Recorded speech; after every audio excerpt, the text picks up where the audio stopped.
Nachman, qu'est-ce que Rabbeinu veut nous apprendre avec ça? C'est ce que tu fais dans ta vie. Il faut que ça soit pareil pour toi de le faire ou pas le faire. Ça ne change rien. Toi, ce que tu veux faire, c'est la volonté de Dieu, c'est tout. C'est tout ce que tu veux faire.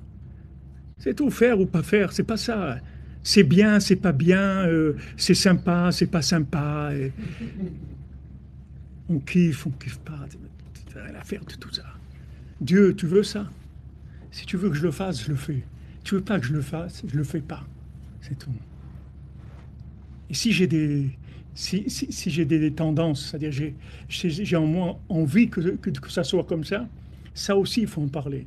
Il faut dire à Dieu, mais moi j'ai quand même envie que ça soit comme ça et tout, et je voudrais annuler ça pour arriver vraiment à être complètement neutre. Je veux être neutre dans les choses. Je sais pas. Les Breslevers, ils faisaient attention toujours de jamais refuser une offre de mariage. Jamais. Jamais ils disaient non. Quand on leur présentait quelqu'un, ils disaient toujours oui. Et il disait à Hachem, si c'est pas pour moi, fais qu'elle dise non. Mais moi, je veux pas dire non. Ça, je veux pas dire non. Ça sortira pas de ma bouche. Tu sais quelque chose, toi? Tu sais quelque chose dans ta vie? Tu sais rien du tout. Tu sais qui c'est cette personne-là? Tu sais pas qui c'est. Qu'est-ce que tu as vu? Qu'est-ce que tu as vu? Tu as vu un emballage qui marche, qui fait des sourires, qui parle. Tu sais pas qui c'est. Tu sais pas qui c'est. Tu sais pas qui c'est du tout. Tu n'as aucune idée. Tu dis non, tu peux passer à côté d'une réincarnation de Myriam.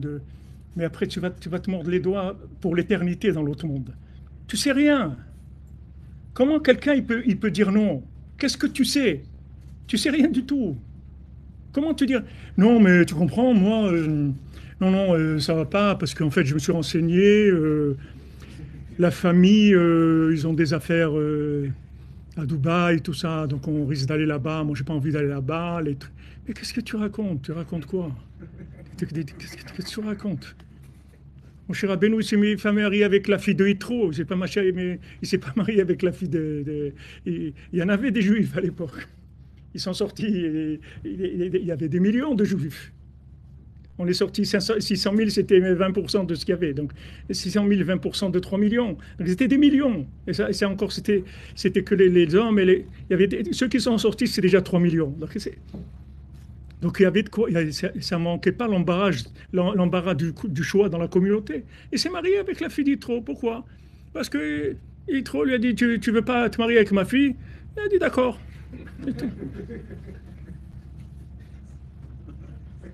Vous croyez que c'est quelque chose de grand de faire ça?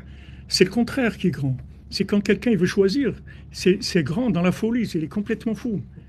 C'est quelqu'un qui veut choisir de lui-même, il est complètement fou. Parce que ce qu'il a dans sa tête, les critères de choix, d'où il a ça?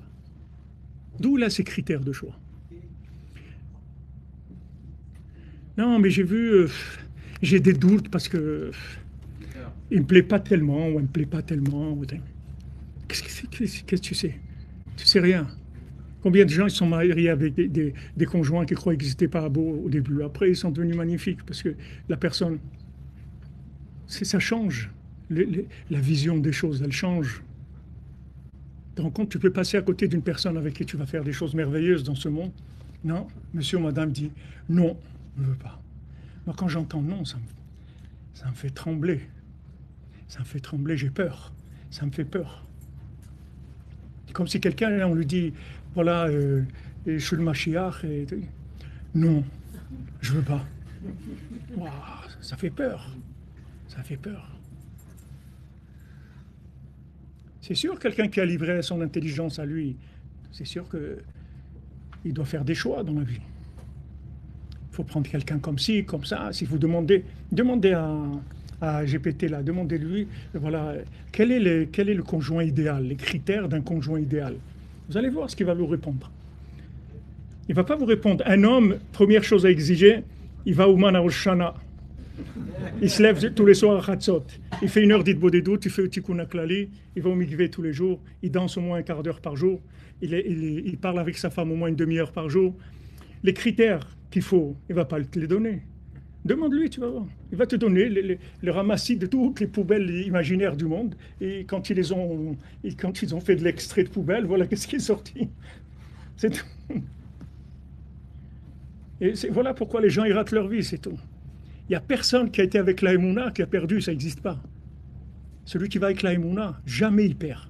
Même si vous voyez avec vos yeux qu'il perd, il a gagné. Il perd jamais. Celui qui m'amène dans Hachem, qui m'amène dans le tzaddik, jamais il va perdre. Rabbi Nachman, il dit avec moi, personne n'a jamais perdu. Personne. Il n'y a personne qui a écouté Rabbi Nachman, il est sorti perdant. Ça n'existe pas.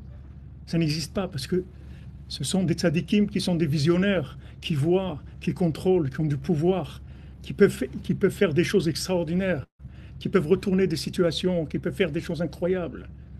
Des choses incroyables.